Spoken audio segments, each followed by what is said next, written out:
Vamos abrir a palavra de Deus no livro do Apocalipse, capítulo 11. Antes de tudo, eu quero apenas lembrar os irmãos da nossa conferência.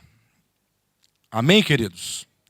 Dias 17, 18 e 19 do mês de outubro, Gálatas é o espelho da atual igreja evangélica, redescobrindo a graça em meio à apostasia.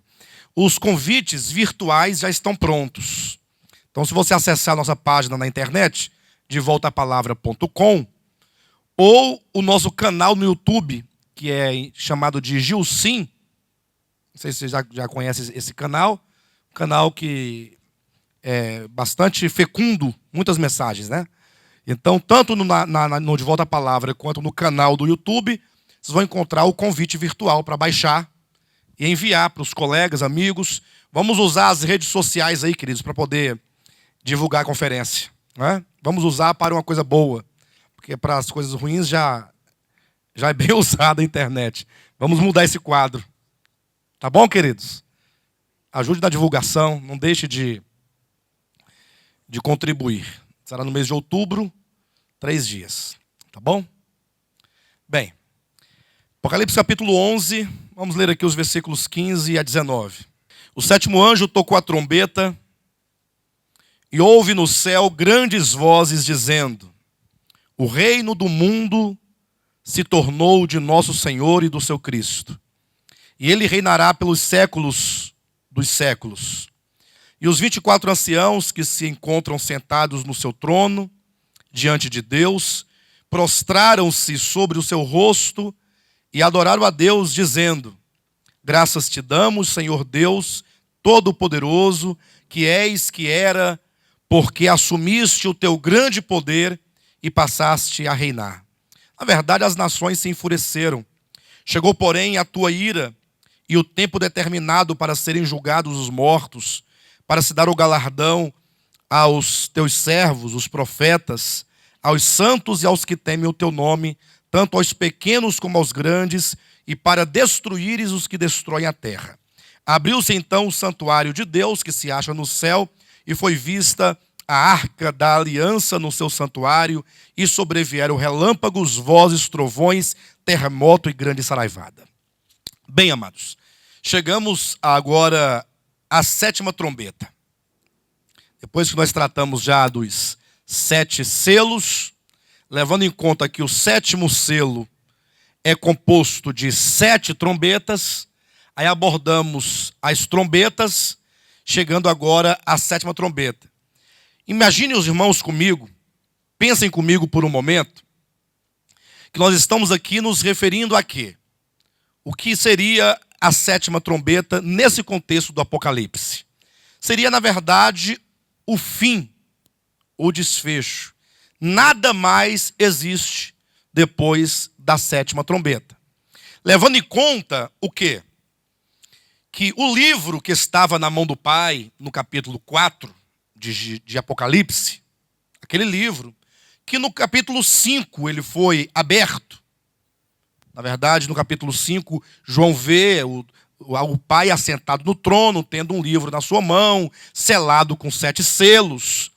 Então, o Cordeiro toma aquele livro das mãos do Pai e começa a desvendar.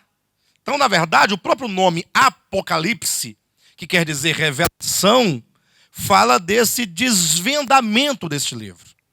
Podemos colocar que o miolo, o cerne do livro do Apocalipse, que tem na sua Bíblia aí, com 22 capítulos, seja a revelação deste livro selado. Na medida em que ele abre os selos, se revela os acontecimentos que terão lugar nos últimos 7 anos da história da humanidade, antes do estabelecimento do reino de Cristo sobre a terra de maneira manifestada. Porque já está sendo implantado o reino de Cristo já está sendo estabelecido. Só que um dia ele vai se manifestar a todo o universo, sobretudo para nós homens aqui na terra. Então, o primeiro selo se abre, tem a revelação do cavalo branco, o segundo selo, a revelação do cavalo vermelho, o terceiro selo, o cavalo preto, o cavalo amarelo, que é o quarto selo, o que são, respectivamente, o anticristo na primeira fase, e então a guerra, depois a fome, depois a morte. E aí vem o quinto e o sexto selo, sendo o quinto o clamor dos mártires, o sexto aquela convulsão que os céus e a terra sofrem, muito provavelmente por ocasião do arrebatamento dos vencedores. Haja vista que no capítulo seguinte, que é o capítulo 7, nós vamos ter os vencedores já, os salvos diante do trono de Deus e o povo de Israel na terra selados. E aí então no capítulo 8 começa o quê? O sétimo selo, que lá diz que ao abrir o sétimo selo, viu-se 7 anjos com 7 trombetas.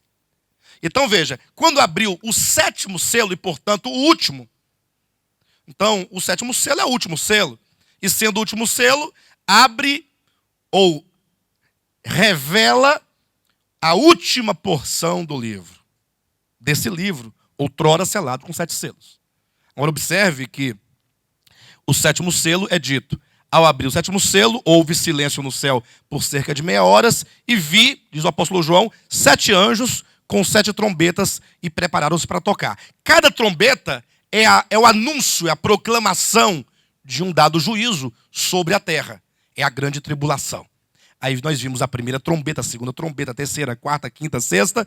Quando chegamos aqui à 7ª trombeta, estamos aqui, portanto, diante da última proclamação, a última voz das trombetas, final. Pronto. Não tem mais nada. O conteúdo da 7ª trombeta é o final, é a consumação do livro selado na mão do Pai. Chegaríamos aqui, no caso, no fim do livro. O que temos para frente, na verdade, são quadros proféticos daquilo que já for anunciado, então, no livro que agora já está aberto para nós. Então, o conteúdo da 7ª trombeta é o desfecho, é o final. Olha que coisa maravilhosa. E, do meu ponto de vista, é o que há de mais importante aqui. Vamos, então, separar os eventos aqui da 7ª trombeta, para que nós possamos falar um por um, ok? Para que nós entendamos o conteúdo da 7ª trombeta e, portanto, o desfecho deste livro. Nos versículos 15, nós temos uma declaração. A 7ª trombeta começa com uma declaração. O que se declara na 7ª trombeta? Diz assim: o 7º anjo tocou a trombeta e houve e houve no céu grandes vozes dizendo. Então, tão logo o 7º anjo toca a trombeta, os céus reconhecem que aquele momento da 7ª trombeta é um momento extremamente importante. E o que acontece quando se toca a trombeta? Os céus proclamam, dizendo: o reino do mundo se tornou de nosso Senhor e do seu Cristo, e ele reinará pelos séculos dos séculos. Então temos que entender isso, do ponto de vista da criação original e da queda. Como é que se diz, em plena 7ª trombeta, que o reino do mundo se tornou de nosso Senhor? E não era? Como é que ele se tornou? Então, partamos do seguinte princípio: o reino de Deus vai de eternidade a eternidade sem nenhuma interrupção. No sentido de que Deus jamais deixou de reinar. Jamais deixou de governar. Tudo o que vai acontecer nesse tempo todo, sejam as rebeliões, as usurpações de autoridade, está debaixo do governo de Deus. Não é que Deus em algum momento perdeu o controle ou perdeu o reino. Não. O seu governo inclui as rebeliões. Afinal, ele é soberano. Ele é o único soberano. Então nós costumamos pensar, idealiza aí, uma linha ininterrupta de eternidade a eternidade, de cor azul. Imagina você na sua cabeça. Uma linha azul ininterrupta. O reino de Deus. É aquele que reina de eternidade a eternidade, tu és Deus. Salmo 90, versículo 2. Ou Daniel 2, versículo 20. Então, em nenhum momento ele perde o controle, ele perde o reino. Toda vida, tudo o que acontecerá está debaixo e sob o seu governo, o seu senhorio. Os irmãos creem nisso? Agora, abaixo dessa linha azul ininterrupta, vamos criar uma outra linha no nosso imaginário aqui. essa tem várias interrupções, que é o reino de Deus na linha histórica do tempo. Como que Deus determinou que fosse. Aí nós vamos começar lá do início. Quando Deus, ele faz a sua primeira criação, o que inclui anjos, serafins, querubins, arcanjos, que vão desempenhar as mais diversas funções, principados, potestades, né, que são os príncipes, os poderes, as forças espirituais que Deus cria para o seu governo. Então ele entrega nessa linha de baixo, num primeiro momento, esse seu reino nas mãos de alguém. Ele compartilha o seu reino. E para quem é mesmo que ele entrega esse reino? Vamos falar dessa nossa dimensão, dessa nossa Via Láctea. Talvez não seria nem a Via Láctea, seria o sistema solar, não é? Vamos pensar numa menor escala. Ele entrega para quem mesmo esse reino? Entrega para Lúcifer, um ser, um querubim, da guarda, ungido, estabelecido, em perfeito estado de santidade e perfeição.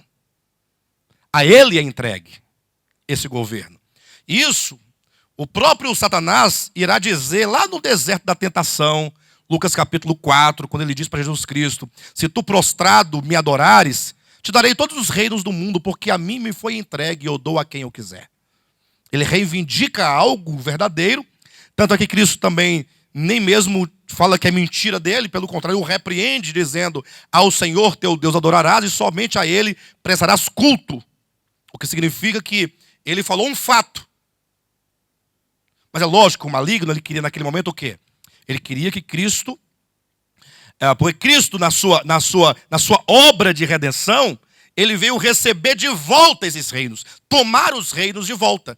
Lembra que lá em Salmo capítulo 2 diz: pede-me e eu te darei as nações por herança, e ele vai reinar com cetro de ferro sobre elas. Só que agora o maligno dizia: olha, se tu prostrado me adorares, eu te darei. Aquilo que o Pai te dará, eu te darei.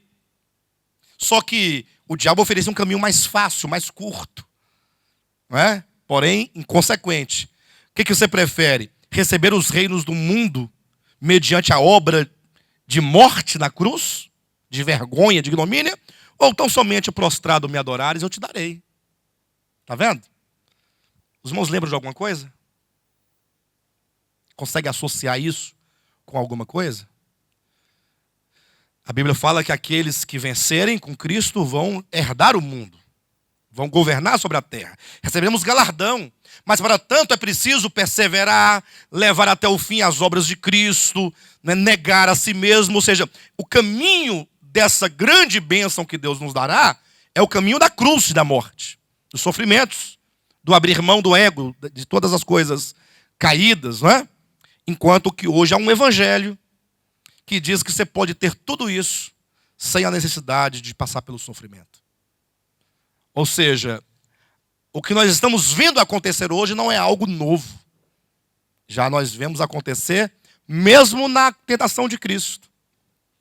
De todo modo, então foi entregue a Lúcifer no princípio, que com o tempo ele veio a usurpar esse reino. Ou seja, o reino foi compartilhado, né? O reino foi entregue, digamos assim.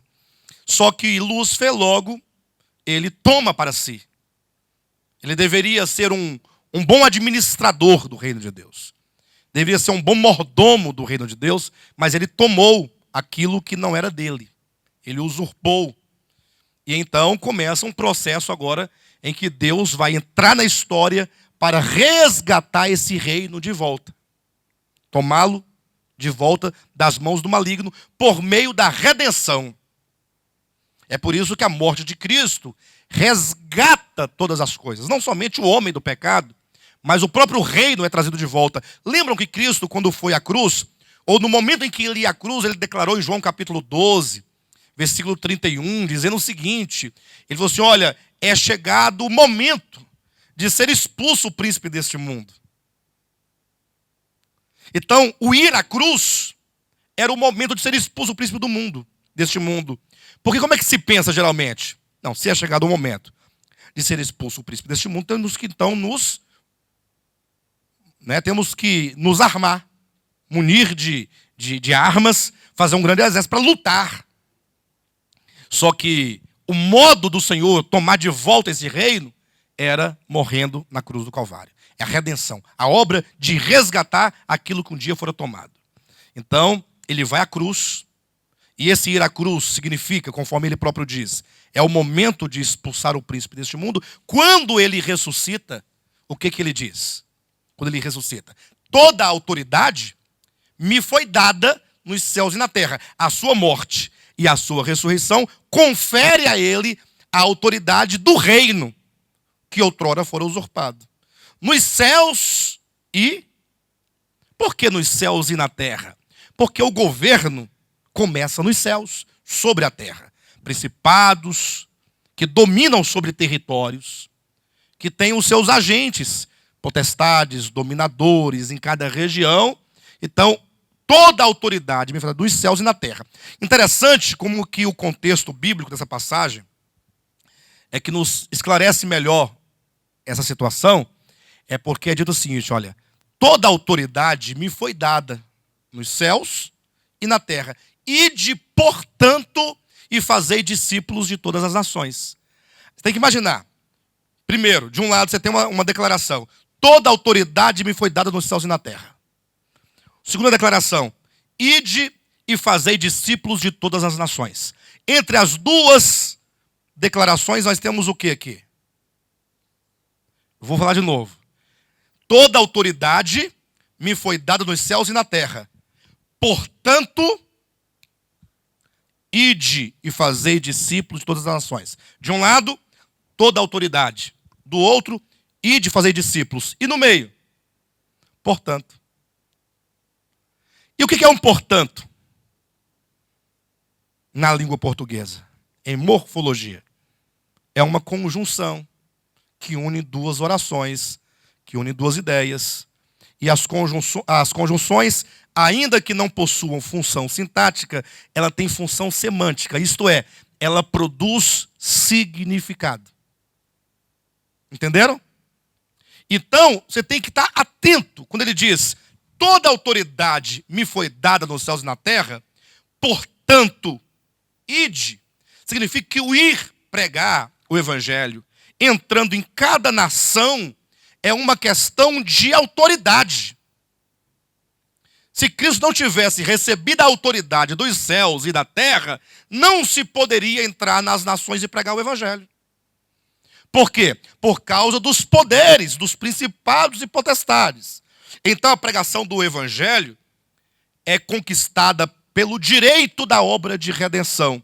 A obra de redenção conquista a autoridade sobre os domínios nos céus, sobre os domínios na terra, e, portanto, pode entrar. Porque agora, quem é o rei? É Jesus Cristo.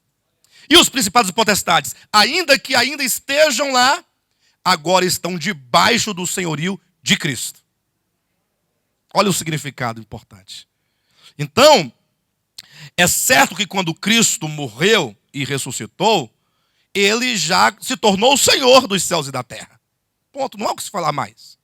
Entretanto, não se podia declarar ainda o que se declara na sétima trombeta: o reino do mundo se tornou. Pastor, aí fica difícil, porque como é que se diz que toda a autoridade já lhe foi dada na sua morte e ressurreição, e somente na sétima trombeta é que se declara que o reino do mundo se tornou? E é neste ponto que os reformados não entendem. Os irmãos sabem que a linha reformada teológica, e nós temos que bater nisso, e isso, embora seja um aspecto negativo da doutrina reformada, mas não pode colocá-los em descrédito absoluto, porque é um grupo de pessoas que muito ajudou e ajuda na obra de Deus até hoje. É um equívoco escatológico que gera um certo prejuízo, mas são pessoas de extrema importância no reino de Deus. Amém, queridos? Que vocês nunca olhem para os irmãos com nenhum desprezo, porque eles erraram nesse aspecto e mantêm o seu erro. Todos erram. Nós também erramos em muitos aspectos. E vamos consertando, vamos nos ajustando. Talvez a vantagem nossa, que não pode se tornar nenhum orgulho, é exatamente essa abertura para a correção de qualquer ideia equivocada que possa haver. Porque se de repente você fala, não, o que é e ponto final, você se declara o quê? Inerrante. E aí você acaba engessando, muito provavelmente, muitas vezes um erro e perpetuando esse erro. Então nós estamos abertos para corrigir qualquer entendimento equivocado. E quem acompanha o Ministério de Volta à Palavra há algum tempo sabe que nós sofremos no nossa história mudanças. Mas não mudanças como quem abandona o reto caminho. Pelo contrário, como quem se coloca cada vez mais numa reta vereda. Amém, queridos? Bem, mas é importante, é necessário que se diga essas questões teológicas, porque essa era cibernética é uma era em que as pessoas estão constantemente se deparando com mensagens pregadas ou escritas na internet. E são muitas. E são umas mais bem pregadas e escritas do que as outras. E aí gera uma confusão no entendimento quando não se há uma compreensão clara acerca da Escritura. No sentido de que a doutrina reformada, no âmbito da escatologia, o que eles falam sobre o reino de Deus? Fala bem, sobre o reino de Cristo. Assim, olha, quando Cristo morreu e ressuscitou, ele começou a reinar. Portanto, dizem, começou o milênio. O milênio, para a doutrina reformada, começou quando Cristo ascendeu aos céus. Pensa comigo. Nesse sentido, toda a história da igreja, mesmo a história da igreja romana decaída, já era o milênio. E se já era o milênio, o que se afirma da igreja durante o milênio? Que ela reinará com Cristo com cetro de ferro sobre nações. E é verdade que a igreja romana reinou com cetro de ferro sobre as nações? É verdade? Só que não foi com Cristo, foi contra Cristo. Está vendo a situação, a contradição? É verdade que a igreja romana reinou sobre nações? É, por 1000 anos. Ela governou o mundo e os reis se prostraram diante dela. Todos os reis. Só que esse cetro não era o cetro de Cristo. Era o cetro da apostasia. Era o cetro do engano. Então não se pode pensar que esses 2000 anos de história da igreja seja o milênio. Inadmissível. Não se pode pensar dessa maneira. Enfim, então eles têm esse equívoco. De modo que eles entendem ainda que quando Jesus voltar, agora na sua segunda vinda, já é o fim do milênio. Então não haveria mais milênio. Nesse sentido não há milênio. Pelo contrário, ele está se encerrando. Ou estaria se encerrando. Só que esse é um pensamento equivocado. Exatamente pelos irmãos não compreenderem o reino de Deus numa perspectiva global. A leitura do reino de Deus tem que começar na eternidade passada e tem que se encerrar na eternidade futura. Como que na economia de Deus, o Eterno propôs a história do seu reino. De um modo bem geral e genérico, a história de Deus com a sua criação, a história da Bíblia, enquanto um livro que registra esse relacionamento de Deus com a sua criação, é a história do reino.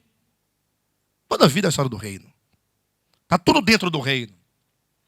Só que esse reino vai ganhando vários momentos. É o reino que fora entregue a Lúcifer. E então é o reino que se tornou o reino usurpado. Depois é o reino que é entregue ao homem na terra e nos céus. É o reino compartilhado com os 24 anciãos. E então é o reino redimido por Cristo na cruz do Calvário. E quando então Cristo, ele redime esse reino, toda a autoridade me foi dada nos céus e na terra, não há de se duvidar que o reino de Cristo começa na ressurreição. Então os reformados estão corretos, que o reino de Cristo começa na ressurreição. Estão equivocados no sentido de achar que este reino de Cristo já é o milênio. Aí não. Mas é verdade que Cristo começou a reinar na sua ressurreição. Se Cristo começou a reinar na ressurreição e está reinando, e na sua segunda vinda ele vem e instaura o reino milenar, então esse reino de Cristo, que começa na ressurreição, ele começa na ressurreição e vai até o final do reino milenar, tendo entre as duas extremidades a vinda visível de Cristo. Então o reino de Cristo tem dois momentos. Um, que começa na ressurreição e vai até a segunda vinda. E outro aspecto que vai da segunda vinda até o final do reino milenar. O reino de Cristo tem dois momentos. Vamos ver isso na Escritura? Vamos ver. Abra a Bíblia em Lucas, capítulo 19. Fazemos o seguinte. Abre no 17. Então vamos para o 19. Vamos ler dois textos que clarificam essa questão. Interrogado pelos fariseus sobre quando viria o reino de Deus. Dá uma pausa aí, irmãos, em nome de Jesus. Olhe para mim. É porque é o seguinte. Tem gente até que às vezes, tem um irmão que falou, pastor, você tem que ler o versículo todo. Você leu só os pedacinhos. É porque de repente a gente já se depara com um detalhe que é de extrema importância. Negligenciar o entendimento desse início compromete todo o entendimento. Imagine, interrogado pelos fariseus sobre quando viria o reino de Deus, qual é a impressão que se dá? Que não há reino. Porque se eles estão perguntando quando virá, então não há. Ora, se não há, eu pergunto, como é que Jesus fala lá em Mateus, no capítulo 21, que o reino de Deus seria tirado dos judeus e dado a um outro povo? Os judeus já eram o reino de Deus. Sendo, entretanto, o reino de Deus, eles aguardavam pela manifestação do reino. Um dia em que o Messias iria se assentar no trono. Eram eles o reino, porém aguardavam por uma manifestação quando todo o universo, sobretudo as nações da terra, iriam reconhecer Israel como sendo o reino de Deus. Esse reconhecimento se daria por uma manifestação, bem redundante, pública. Manifestação pública desse reino. Então observa que mesmo na história do povo de Israel, eles eram e aguardavam por uma manifestação. Então quando eles perguntam aqui, interrogado pelos fariseus sobre quando viria o reino de Deus, ou seja, quando esse reino se manifestaria, ó, Jesus responde dizendo, Jesus lhes respondeu, não vem o reino de Deus com visível aparência. Olha, não vem o reino de Deus com visível aparência. Ou seja, estão pensando que vão ver o reino? Sim? Tá. Calma, não vem. 21. Nem dirão, ei-lo aqui. Ou, lá está. Ou seja, se ele não vem em visível aparência, ninguém pode apontá-lo, ei-lo. Não dá para ver. Não dá para ver. Porque ele virá, não entretanto, em visível aparência. Aparência no sentido de aparecer, de ser mostrado. Aí ele diz no versículo 21, 22. A seguir, dirigiu-se aos discípulos. Ou melhor, desculpe-me, o 21 ainda, queridos. Voltando lá, no 21. Nem dirão, ei-lo aqui ou lá está. Porque o reino de Deus está dentro de vós. E aqui é um detalhe importante, que essa expressão dentro de, ela deve ser entendida não somente pelo contexto, mas pela própria possibilidade de a palavra grega aqui dentro, ela ter a possibilidade de ser em meio. Não virá o reino de Deus em visível aparência, nem dirão ei-lo aqui ou ei-lo lá, porque o reino de Deus está no meio de vós. O contexto permite esse entendimento, e a palavra grega, quando buscada no dicionário, ela abre essa possibilidade de você interpretá-la dentro ou em meio de. E no sentido aqui, é em meio de, porque é dito, ele está não dentro dos fariseus, mas entre, no meio. Cristo aqui é o reino. Sendo ele o reino, não está invisível? Podia olhar para Cristo e falar assim, é o reino de Deus? Não dá para ver.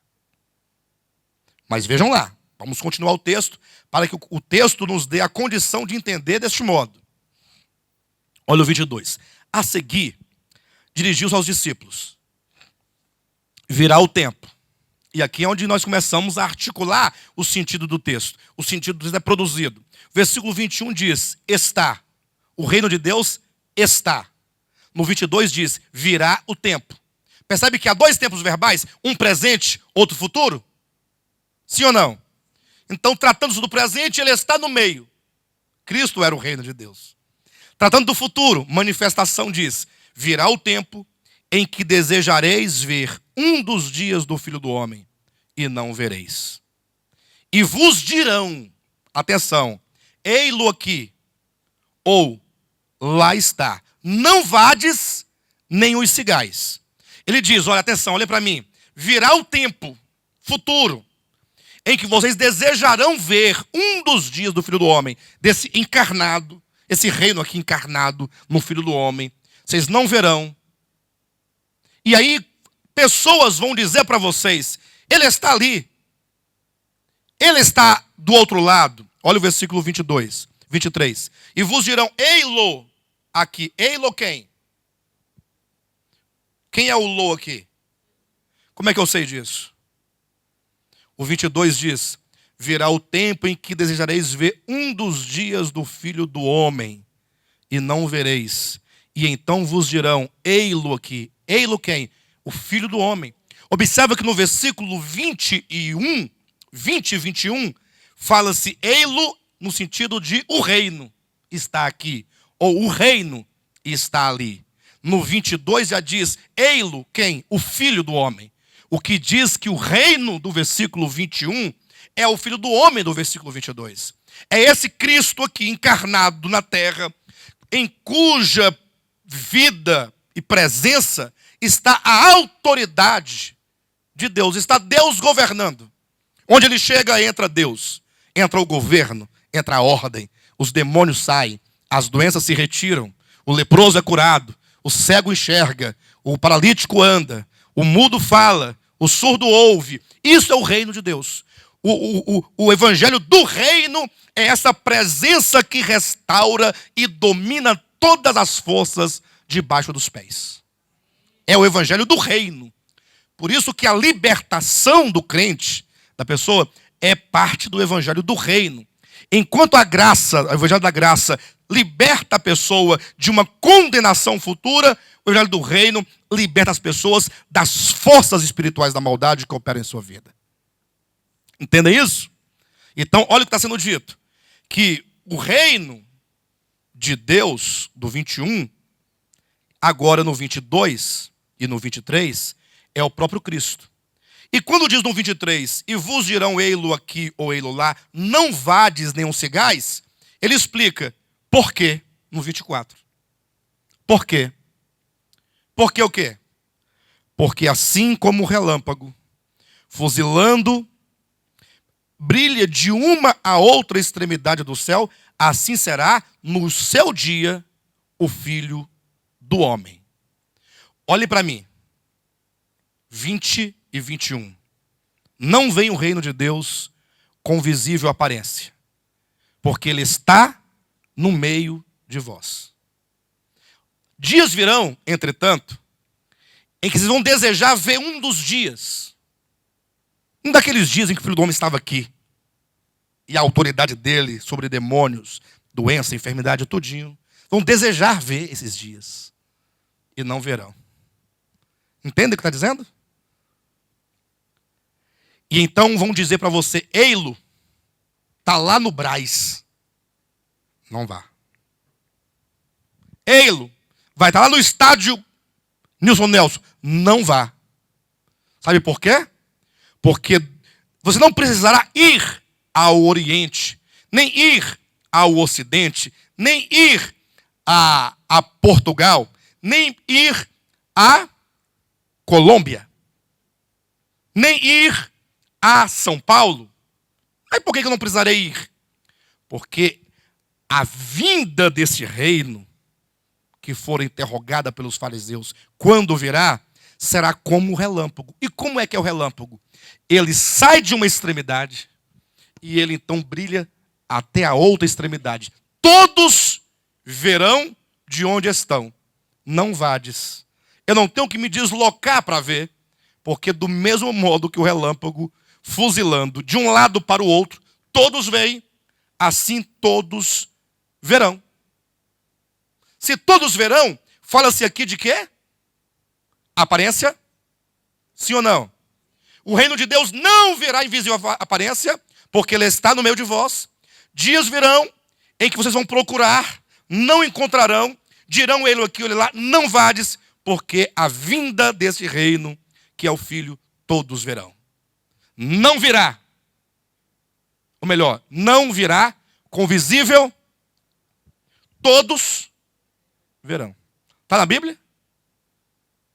É invenção que tem dois aspectos? Versículo 25.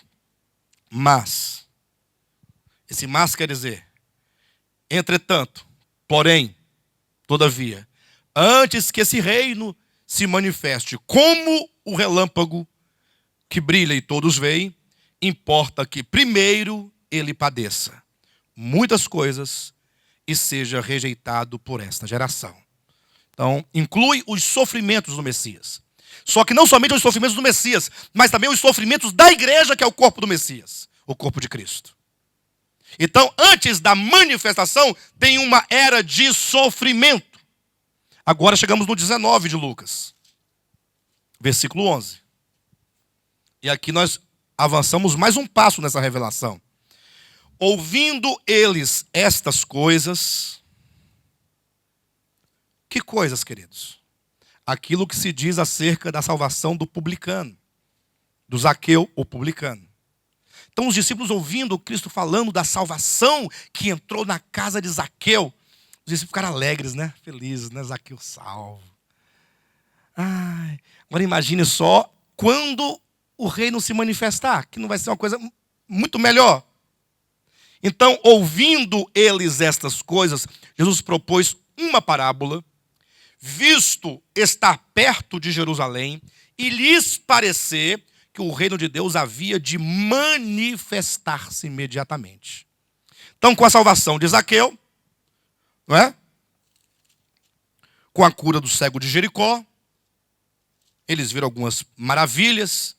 Aí os discípulos pensaram assim, rapaz, então, logo, logo o reino vai se manifestar. E aqui nós já temos a palavra manifestação. O reino está, entretanto, ele vai chegar um momento que ele vai se manifestar. Então os discípulos pensavam, ou pensaram neste momento, que o reino logo se manifestaria. E Jesus, sabendo que eles estavam pensando que o reino logo se manifestaria, contou-lhes uma parábola com o fim de explicar para ele acerca da manifestação do reino. Entenderam? Então Cristo, dentro de uma circunstância, de um contexto, porque os discípulos pensavam que o reino logo se manifestaria, ele então, eu vou contar uma parábola para vocês entenderem a questão da manifestação do reino. Vocês querem entender a manifestação do reino? Querem entender? Então Jesus fala, vou contar-lhes uma parábola, e a parábola vai explicar para vocês a questão da manifestação do reino. Beleza? Então vamos lá, versículo 12. Então disse, certo homem, nobre, partiu para uma terra distante, com o fim de tomar posse de um reino e voltar. Então começou aqui. Quando disse, toda autoridade me foi dada nos céus e na terra, o reino é dele. Já é dele. Só que agora ele, Cristo Jesus, este homem nobre, sendo o reino dele, por direito da obra de redenção que ele realizou, ele parte para uma terra distante, ou seja, é o seu retorno aos céus, com o fim de quê? De tomar posse do reino. Então, quando Cristo ascende aos céus, ele começa a tomar posse do reino.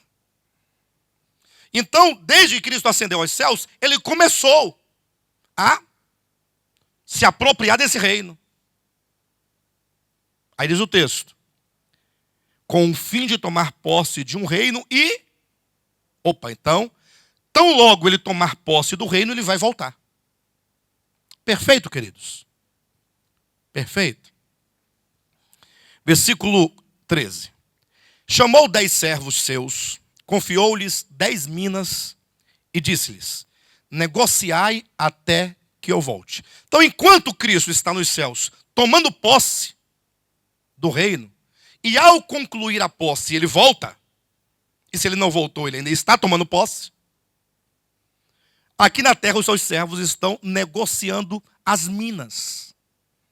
Vamos pensar em dinheiro. Essas minas aqui é dinheiro. Como se Deus tivesse dado a cada um uma quantidade de dinheiro. 10 mil reais para cada pessoa. Ou podemos falar em termos gerais, para uns 10 mil, para outros 100 mil, para outros 10 reais, 50 reais, 500. Isso vai de acordo com os dons e com as responsabilidades do reino de Deus. Olha, vocês têm que agora fazer uso desse recurso, desse dinheiro, investindo-o no reino de Deus para promovê-lo.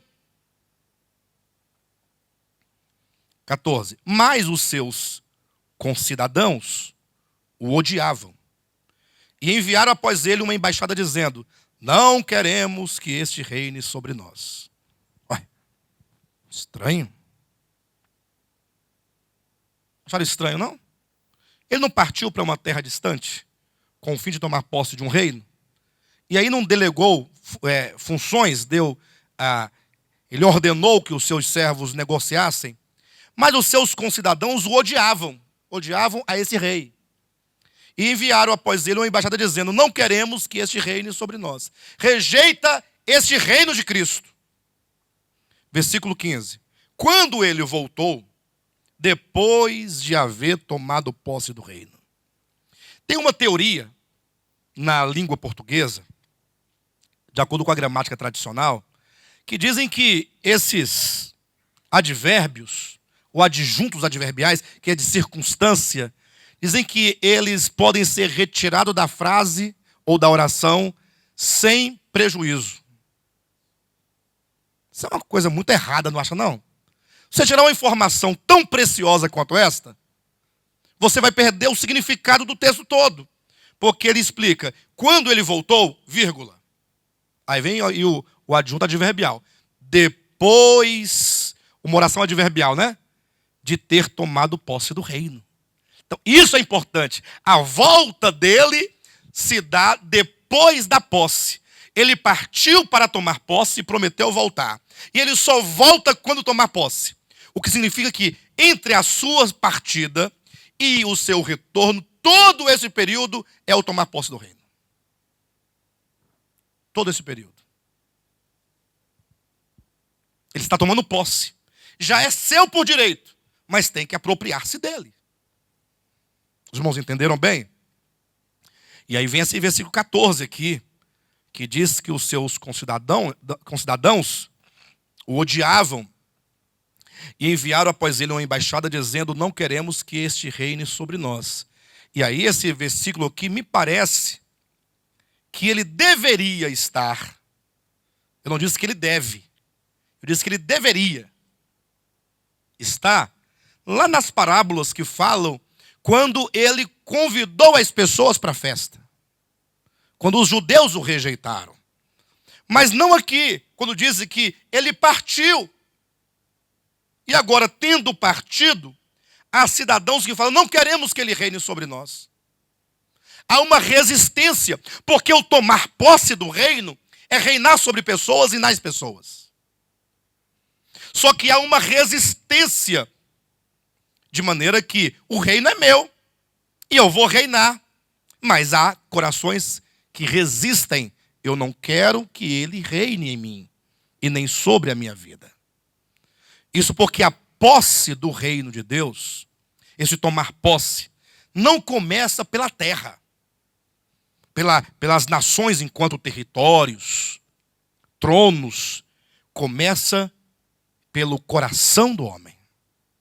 O governo de Deus começa dentro do homem, para depois se manifestar exteriormente. O cetro de ferro do reino milenar será usado por todos aqueles que, nesse tempo em que ele está tomando posse, aqueles que permitiram que o Senhor governasse seus corações. Então, hoje, o Senhor está tomando posse do reino na medida em que Ele toma posse do seu coração e do meu coração e dos nossos corações. E aí a figura que ilustra isso claramente é a figura de Josué. Quando Deus falou para Josué, olha, toda essa terra que eu te dei, eu dei para Abraão, está dada, é de vocês. Agora tem que tomar posse. E agora, ao tomar posse dessa terra, a terra é de vocês, só que está cheio de bicho aí dentro. Tem gigante, 2, 3 metros de altura, cidades fortificadas, cananeus, heteus, heveus, tanto eus ali, são vários eus, né? Jebuseus. A terra é de vocês, só que ela está habitada por inimigos. Você deve tomar posse da terra. Então, Josué entrando e tomando posse da terra, e essa tomar posse da terra vai até o momento em que Davi implanta plena paz em toda a terra, porque ele conquista toda a terra, é um processo longo e doloroso. Você tem que entrar e enfrentar os inimigos. Imagina que o nosso coração está cheio de inimigos. Cheio de heveus, heteus, cananeus, né? Que é o ego, a carne, a cobiça, a maldade, a inveja. São inimigos. E Cristo quer entrar e limpar essa terra. Quando ele fizer isso, então, na igreja, ele voltará para então manifestar o seu reino. Entenderam bem? Então, quando os discípulos pensavam que Jesus haveria de manifestar imediatamente o seu reino, Cristo conta uma parábola para dizer, não, eu ainda vou tomar posse e depois voltar. É somente no meu retorno em que eu vou manifestar esse reino. Então, na sua subida aos céus, começou o seu reino. Como diz, não invisível aparência. Não se pode falar onde ele está. Mas chegará um dia em que ele vai se manifestar. Então, quando aqui, voltando para Apocalipse, capítulo 11, versículo 15, nos é dito, o reino do mundo se tornou de nosso Senhor e do seu Cristo, quer dizer, este momento em que o Senhor manifestará finalmente, definitivamente, esse seu reino. Isso porque nesse prazo de tomar posse, me parece que o reino das trevas ainda está imperando. Ou não? Sim ou não? Doenças prevalecendo, a maldade prevalecendo. Muitos concidadãos de Deus dizendo, não quero que este reine sobre nós. Resistindo o governo de Cristo nas suas vidas. E os próprios céus de Deus, contemplando toda a história, depois de terem visto o Filho de Deus totalmente humilhado na cruz do Calvário, e então ressurreto e glorificado, pensaram, agora vai manifestar. E não manifesta. Ainda tem um longo período, né, de longanimidade, aguardando. E enquanto isso, parece que o maligno está prevalecendo. Mas quando Cristo, nos céus, tirar suas vestes, como já disse alguém, de sumo sacerdote, e vestir as de juiz, palavras de alguém que falou isso no passado, muito feliz nessa maneira de ilustrar, porque as vestes é apenas aqui para ilustrar, que muda-se o ofício de intercessor para juiz, aquele que executará a sentença. Neste momento, os anjos no céu, ao ver, dirá, o reino do mundo se tornou. Se tornou no sentido de, efetivamente, já lhe foi dado, mas somente agora, ele agora toma todas as forças e agora os próprios demônios e os anjos caídos serão todos destituídos, todos desapossados e todos amarrados e presos na masmorra por muitos dias, na linguagem de Isaías, ou por 1000 anos, na linguagem do Apocalipse. Essa é a manifestação. Não é? Por isso eles cantam, né? O reino do mundo se tornou de nós o Senhor e do seu Cristo, e ele reinará pelos séculos dos séculos. E os 24 anciãos, que se encontram sentados no seu trono, Aí lembra isso aqui, lá do capítulo 4, quando diz que 24 anciãos com coroas na cabeça estavam sentados em 24 tronos em volta do trono de Deus. Então, o trono de Deus, Deus assentado no seu trono, e 24 tronos em volta dele. Aqueles 24 tronos é o governo compartilhado. E é dito que quando, então, as 4 criaturas viventes modificassem o que eles cantavam, porque cantavam dia e noite dizendo: Santo, Santo, Santo, é o Senhor Deus, o Todo-Poderoso, que é, que era e que há de vir. Quando eles mudassem esse cântico para um outro cântico diferente deste, é dito no capítulo 4 de Apocalipse que os 24 anciãos haveriam de retirar das cabeças das coroas e devolvê-las ao Pai. Por que devolvê-las? Porque um dia foi dada a eles provisoriamente, até que o rei viesse a reinar efetivamente. Então é dito que, chegando este momento, os 24 anciãos se prostram diante do seu trono. Cumpre-se Apocalipse capítulo 4 como quem devolve-lhe as coroas. Devolvem-lhe a coroa. E os 24 anciãos que se encontram sentados no seu trono diante de Deus, prostraram sobre o seu rosto e adoraram a Deus, dizendo, aí eles dizem: graças te damos, Senhor Deus Todo-Poderoso, que és e que eras. Por quê? Por quê? Porque assumiste o teu grande poder e passaste a... então ele agora assume e passa a reinar efetivamente.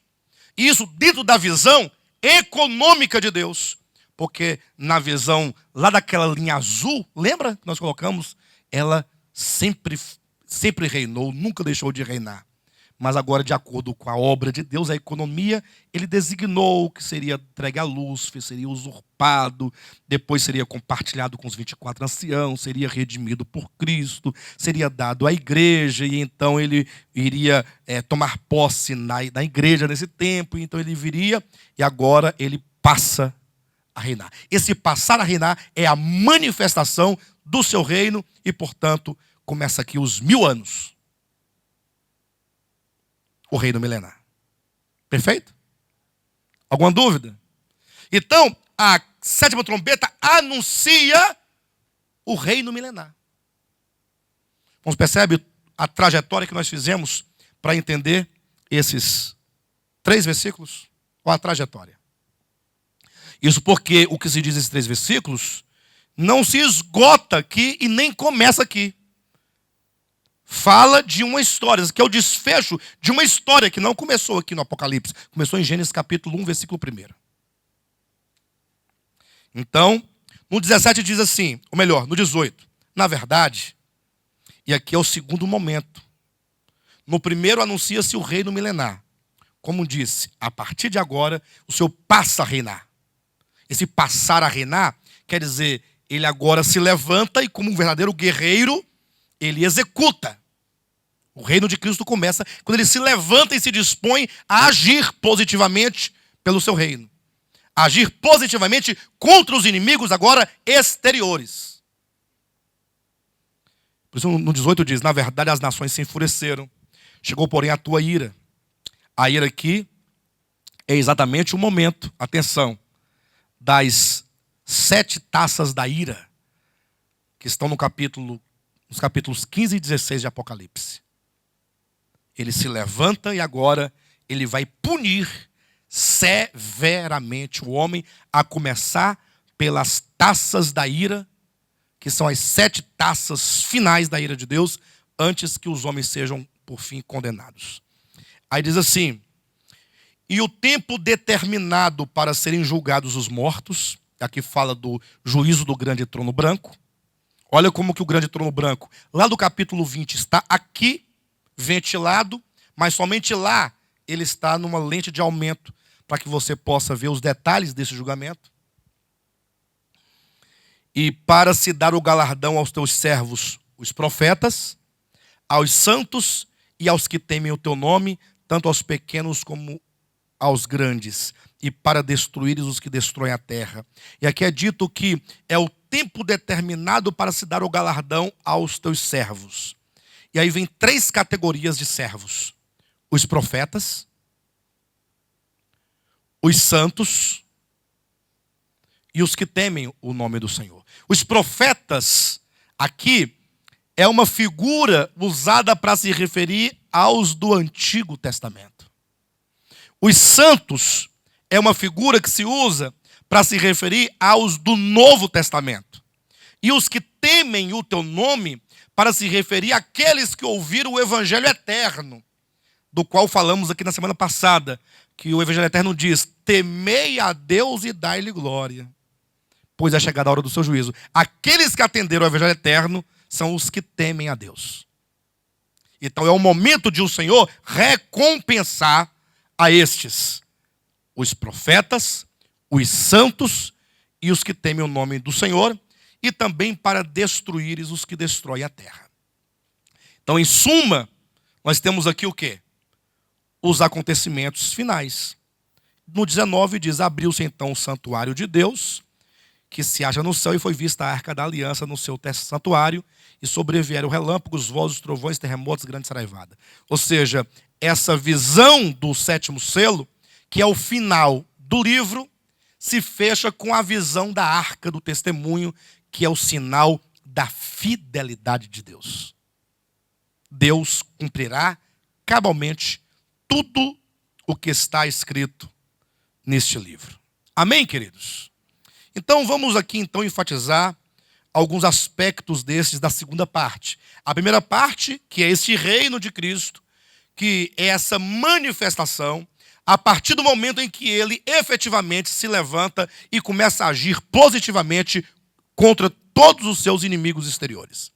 No caso, contra os demônios, principados, potestades, contra o próprio homem, ele se manifesta e fala assim: ponto, agora daqui para frente, agora é tudo comigo agora. É pessoalmente, que é eu e os inimigos, e a destruição será muito grande. Vamos falar um pouco então sobre o tempo da ira de Deus. Apocalipse capítulo 15. Capítulo 15 e 16 de Apocalipse fala sobre a ira de Deus, que é um dos elementos lá da sétima trombeta. Perfeito? Está aí, ó, os 7 flagelos. Capítulo 15, versículo 1 diz assim: vi no céu outro sinal grande e admirável.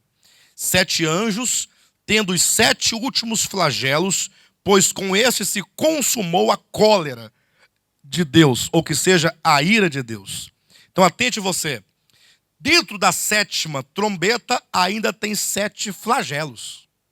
Vejam que é 7 dentro de 7, ou melhor, 7 dentro de 1. Ao final de cada 7, no último 7, mais 7. 7 selos, no último selo, sétimo, 7 trombetas. 7 trombetas, na última sétima trombeta, 7 flagelos. 7 taças da ira. Perfeito?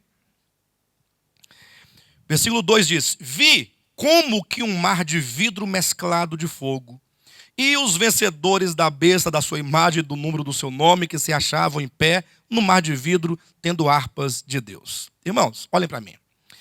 O Apocalipse, a Escritura, de um modo geral, sobretudo o Apocalipse, que é o nosso objeto de estudo, ele não se dá assim, como a gente gostaria que ele fizesse.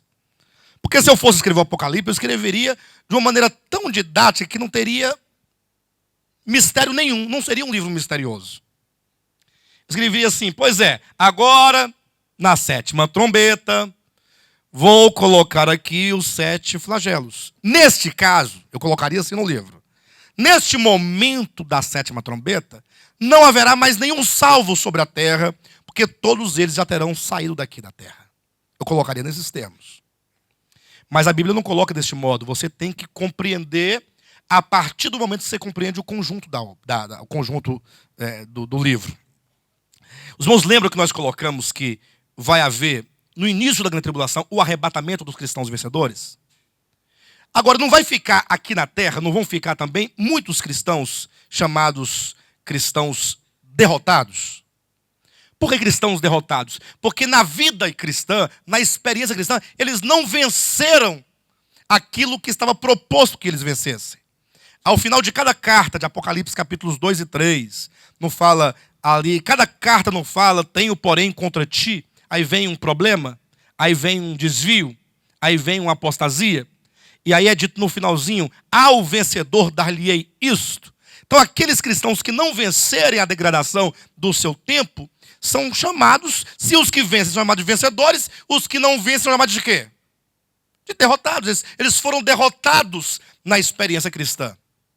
Cristãos salvos, redimidos pelo sangue de Cristo, porém não venceram a batalha. Cristãos. Por que são salvos? Porque Cristo morreu por eles. E não somente porque Cristo morreu, essa é uma resposta ainda muito, muito simples. Deveria ser dito, são salvos, são filhos de Deus, porque o Senhor os conheceu, e então os predestinou, e então os chamou, e os justificou. Não está em Romanos capítulo 8, versículo 29 e 30? Então, por que são salvos? Ora, porque tendo o Senhor amado a estes e predestinado, e Cristo então morreu por eles, e agora Cristo os chama e os justifica, são salvos. Todos aqueles que no coração creram em Jesus e o confessaram, são salvos. Todo aquele que invocar o nome do Senhor será salvo. A salvação é a coisa mais simples que tem para o homem. Para Deus foi complexo. Para nós é um tanto simples. Só que agora você precisa o quê? Ser um discípulo. E ser um servo prudente. E ser um servo fiel. E ser uma virgem prudente. E proceder como filho da luz. E vencer todos os inimigos. Porque vencer esses inimigos é exatamente o resultado de se permitir que Cristo tome posse do seu reino em nós. Então esses serão arrebatados antes da grande tribulação, mas a maioria vai ficar na terra, porque foram derrotados. Eles perderam a batalha, porque amaram mais ao mundo do que a Deus, amaram mais a si mesmos do que a Deus, amaram mais os prazeres do que a Deus, porque não podiam ser ofendidos, não podiam ser tocados, não podiam nada, eram orgulhosos. E aí eles ficaram na grande tribulação. Perfeito? No caso, ficarão aqui por ocasião do 7º selo. 1ª trombeta, 2ª trombeta, 3ª trombeta, 4ª trombeta, 5ª trombeta, 6ª trombeta. Na 7ª trombeta, quando diz, agora será derramado os flagelos, olha o versículo 1, capítulo 15. Vi no céu outro sinal grande e admirável, 7 anjos, tendo os 7 últimos flagelos, pois com estes se consumou a cólera de Deus. Não se diz imediatamente do primeiro flagelo, porque o primeiro flagelo está no capítulo 16. Então, no 15:1, diz, vi os anjos com os flagelos. No 2 diz, vi como que um mar de vidro mesclado de fogo e os vencedores da besta. Quem são os vencedores da besta? São os cristãos que ficaram na grande tribulação e que venceram tardiamente. Vencedores tardios. Então significa que neste momento da cólera de Deus, eles já não estarão mais aqui. Já estarão lá diante de Deus sobre o mar de vidro. O que nos leva a compreender, eu disse que a revelação não é dada assim, gratuitamente, é que os que ficarem sobre a terra, os cristãos na grande tribulação, ficarão entre a 1ª trombeta e a 6ª. 1ª a 6ª. Porque na 7ª já estarão lá. Entenderam? Sim ou não? Não? A 7ª trombeta não anuncia os 7 flagelos? Se a 7ª trombeta diz, os anjos vão derramar os flagelos, e antes que o primeiro derrame o primeiro flagelo é dito que os que venceram a besta estão lá no céu, então eles já não estão mais na terra. E se eles são vencedores da besta, eles ficaram na grande tribulação. Porque os que foram arrebatados antes da grande tribulação não enfrentaram a besta. Só enfrentarão a besta os que ficarem na grande tribulação. Então, eles ficarão na primeira trombeta, na segunda trombeta, na terceira trombeta, na quarta trombeta, na quinta trombeta, na sexta trombeta.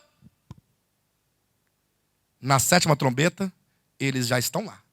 Portanto, o tempo em que eles ficarão sobre a terra é da primeira à sexta trombeta. Perfeito, queridos? É por isso que nós entendemos. E aí entra aqui uma conjectura. Você não vai encontrar na Bíblia esse texto de modo explícito. Nós entendemos que o tribunal de Cristo acontecerá agora, durante a sétima trombeta.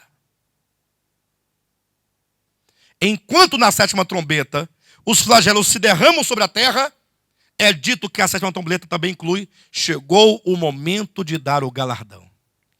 E o galardão não é dado, não é no tribunal de Cristo? Ou não é? Gente, então nós entendemos e se conclui com exatidão de que o tribunal de Cristo acontece durante a sétima trombeta, no aspecto dos flagelos. Porque a sétima trombeta é uma trombeta que soa e ela não para mais de soar. Porque todos os eventos daqui para frente estão dentro da sétima trombeta. Então, mesmo a eternidade é o soar da sétima trombeta. Mesmo a eternidade. Ela anuncia os eventos finais entrando para a eternidade. A eternidade está na sétima trombeta. Entenderam? Então, sétima trombeta, o Senhor se levanta. Ele agora vai agir positivamente a favor do seu reino contra os inimigos exteriores. Vai derramar os flagelos. Os cristãos que venceram a besta sobem para o trono, para o mar de vidro. E agora vamos dar o galardão. Então, este é o momento inevitável do tribunal de Cristo. Se alguém perguntar para você quando ocorre o tribunal de Cristo, em que momento, você vai dizer na sétima trombeta, mais precisamente enquanto os 7 flagelos estão sendo derramados. Por que enquanto os 7 flagelos estão sendo derramados? Porque a sétima trombeta também inclui a vinda visível de Cristo. Quando o Senhor, então, no final dos flagelos, descer de maneira pessoal e visível, ele já virá com os vencedores já galardoados para reinar sobre nações. Então, durante essas taças da ira, da consumação da ira, este é o momento do tribunal de Cristo. Pois não, meu amado? Entendi. É porque no capítulo 11, quando fala da sétima trombeta, diz no versículo 18 assim, olha, na verdade, as nações se enfureceram. Chegou, porém, a tua ira. Essa ira, de que diz aqui, é o que está no capítulo 15, versículo 1. Vi no céu outro sinal grande e admirável. 7 anjos tendo os 7 últimos flagelos, pois com estes se consumou a cólera, ou que seja, a ira de Deus. Então, imagine comigo que o lago de fogo não é a ira de Deus. O lago de fogo é a segunda morte. É o salário do pecado. Agora, a ira de Deus é aquilo que Deus fará para ferir os homens que se rebelaram contra ele na sua criação. Então, Deus vai punir os homens de 2 maneiras. Ele pune os homens com a sua ira, nos flagelos, em razão do seu comportamento sobre a sua criação, o seu povo. E no final, esses condenados, eles vão para o lago de fogo como merecimento justo, salário, que é deles. Ninguém pode tirar isso deles. É deles. Não é a ira de Deus. Entenderam bem? Mais ou menos assim. Diga, Aldair, os cristãos estarão aqui. A morte vai fugir deles. Ou seja, faz parte do juízo divino e da disciplina divina o fato de eles não morrerem, porque a morte é, na verdade, nesse sentido, um alívio. Não é? Uma pessoa que está com uma doença muito grave, quando ela morre, fala assim, glória a Deus, porque morreu. É? Não, pensa comigo por um momento. Uma pessoa que está com câncer, sofrendo, estágio terminal, toda comida, fedendo. Os parentes não querem que a pessoa morra, não querem. Mas não querem por mero egoísmo. É egoísmo. Eu me lembro quando a minha mãe viu o pai dela no hospital todo entubado. Aí aquele choque, né? Quando você vê a pessoa daquele jeito. Minha mãe falou assim para Deus: olha, Senhor, se for para meu pai ficar desse jeito, leva. Leva. Então ela usou o quê? A emoção ou a razão? A razão. Nada de egoísmo. É melhor a pessoa descansar do que sofrer. Entenderam bem? Não é querer o mal do outro, é querer o bem. Então, quando a pessoa está lá totalmente comidas, fedendo, sofrendo, nem a morfina consegue mais tirar a dor, a morte é o maior presente que se pode ganhar, o descanso. A pessoa descansa das dores. Perfeito? Só um pouquinho. No caso da grande tribulação, a morte fugir é o castigo. Não vai morrer, vai sofrer. Diga, meu querido. Não, nós estamos nos referindo aqui aos cristãos que ficaram, eles já são salvos. Eles não serão salvos pelo Evangelho. Eles já são salvos pelo Evangelho da graça. Eles não são perdidos, são salvos. Só que agora terão uma grande tribulação como uma disciplina. Perfeito? Enfim. Bem, então voltando ao ponto, vamos lá. Então, neste momento dos sete flagelos, não sei se o irmão Israel ficou claro agora, neste momento em que a ira de Deus vai se consumar, é o momento mais dramático da ira de Deus, que ele vai tocar o homem. Então, neste momento, os cristãos que ficaram se reunirão aos que já foram.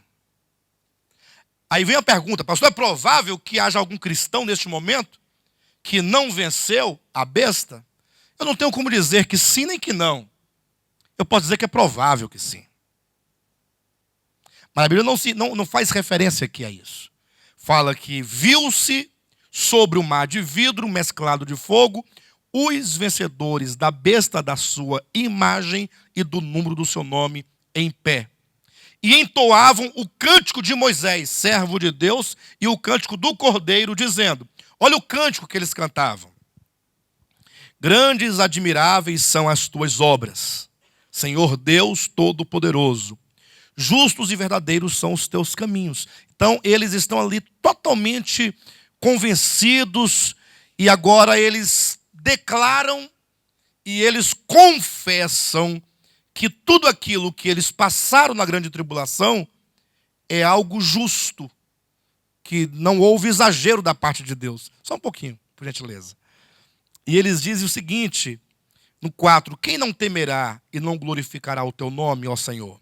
Pois só tu és santo, por isso todas as nações virão e adorarão diante de ti, porque os teus atos de justiça se fizeram manifestos. Eles agora também começam nesse cântico a relatar aquilo que eles viram acontecer sobre a terra durante a grande tribulação. Eles falaram: olha, Senhor, tudo que o Senhor realizou, as nações agora vão temer o teu nome. Ou seja, a grande tribulação foi um grande ato de Deus, de justiça. Deus não excedeu em nada, foi a justa medida de uma punição para que todos o reconhecessem como o Rei das nações, o santo, o justo, o perfeito. E todos, portanto, vão adorá-lo. Então, é neste momento em que todos se reuniram, acontecerá então o tribunal de Cristo. O tribunal, quando Paulo usa essa palavra tribunal, lá em 2 Coríntios, capítulo 5, versículo 10, tribunal de Cristo. A palavra tribunal é uma palavra grega que nós costumamos de pronunciá-la bema, ainda que eu penso que talvez não seja esta a pronúncia, mas a pronúncia menos nos importa. O que importa para nós não é saber pronunciar corretamente, mas saber o que significa aquela palavra.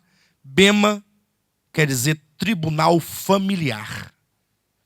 E isso é porque no tempo dos gregos havia um costume na época da era clássica, dos gregos da era clássica, que ao cabo de um certo período, digamos de um ano, a cada período, a família se reunia e então o irmão mais velho ia agora ali conversar sobre o que se passou, o que foi feito, fazer um balanço, né, daquele período, daquele ano.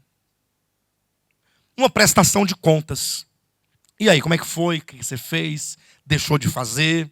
Então, Paulo, ele foi criterioso ao pegar a palavra tribunal, bema, para se referir ao tribunal de Cristo, onde o próprio Cristo, como nosso irmão mais velho, vai nos julgar. Não um juízo para vida ou morte eterna, mas um juízo do bem e do mal que tivermos feito por meio do corpo, para que então possamos ser galardoados ou disciplinados. Perfeito? Então hoje conseguimos chegar até esse momento para situar o tribunal de Cristo. Falaremos do tribunal de Cristo em outra ocasião. Apenas os irmãos saberem que um dia todos nós vamos comparecer nesse tribunal.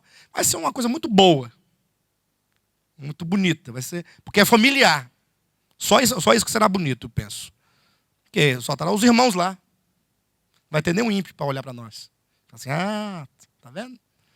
Mas vai ter só os irmãos. Paulo vai estar lá, Pedro, Tiago, Timóteo. Eu vou estar lá. Você também vai estar lá. E aí o Senhor vai julgar a cada um de nós. Para dar o galardão. É aquela questão dos talentos, das minas. Não é? Esses talentos e minas, né, não é somente dom espiritual, não. Falar em línguas, não. Igual o povo pensa, não. Talentos e minas é tudo aquilo que Deus te deu, que veio às suas mãos. No sentido de que você, enquanto um mordomo de Deus na sua criação, se Deus te deu um corpo saudável, uma mente saudável, te deu aptidões, te deu inteligência, te deu trabalho, te deu saúde, te deu casa, te deu recursos financeiros, tudo isso é a administração, é para a sua administração. Ele vai perguntar para você o que você fez do seu tempo. Por exemplo, você poderia estar pregando o evangelho, lendo a palavra, visitando uma pessoa, mas você ficou lá no zap, só kkkkkk. Mandando piada, caso. Você consumiu seu tempo com nada. Pastor, mas é pecado? Não, não é pecado. Ou seja, o que é pecado para você? Pecado é o que é? Você desperdiçar o tempo é pecado. No sentido de que você está roubando algo que Deus te deu para o seu reino. Se você tem recursos financeiros e não os aplica, né, no caso, de maneira correta, para o bem da sua casa, da sua família, dos seus filhos, daqueles que estão próximos de você, mesmo daqueles que não são seus parentes, mas está precisando, está do seu lado, você vai prestar conta disso. Do reino de Deus, enquanto a igreja, a obra de Deus, as ofertas, você vai prestar conta disso também. Vai. Do seu desperdício, da negligência, ou seja, de tudo, toda a sua vida, o que você fez enquanto um mordomo de Deus, um servo de Deus, um cristão mordomo, cristão mordomo. E aí ele vai julgar e vai dizer o que você vai receber durante os 1000 anos. Quando falarmos lá sobre os 1000 anos, quando chegarmos lá em Apocalipse capítulo 20, falamos sobre o reino, os irmãos vão entender o que são os 1000 anos, essa era. Tá bom? Bem, semana que vem nós vamos então continuar, vamos falar sobre os flagelos e vamos seguir adiante, em direção ao último capítulo. Tá bom?